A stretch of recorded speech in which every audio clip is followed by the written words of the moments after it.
In today's video, I'm going to teach you how to add a picture to a material in Cinema 4D. This walkthrough will take you from opening the material editor to loading your image into the color channel, and finally applying the material to an object in your scene. We'll keep it simple, clear, and practical so you can get great-looking results fast. Start by opening the material editor. In the material manager at the bottom, double-click a new material to bring up its settings.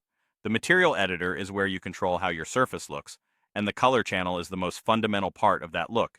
It defines the base color or image that will cover your object. With the material editor open, make sure you're on the color channel.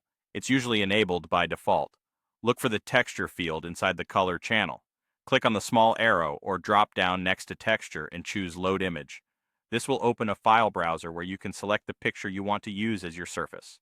Common formats like PNG and JPEG work well, and higher resolution images will look crisper up close. If your image is very large, just be mindful of performance. Once the image is loaded, you'll see a small preview in the color channel, and the material's thumbnail will update. That tells you the texture is now part of the material.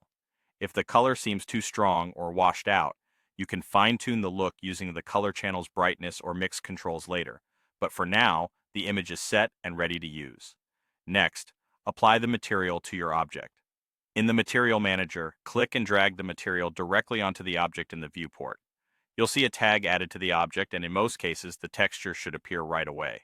If you prefer, you can also drag the material onto the object's name in the Object Manager. Both methods achieve the same result. Use whichever feels more precise for your workflow. If the picture doesn't show immediately, make sure your viewport is using a shaded display mode and that the object has proper UVs. Many primitives and common models are ready to go out of the box. Remember that what you're seeing is the color channel, which sets the base image. You can layer other channels later for reflections or depth if needed. That's all it takes. Load your image into the color channel, then drag and drop the material onto your object. Keep your image files organized with your project so textures remain linked, and you'll have a smooth texturing experience in Cinema 4D.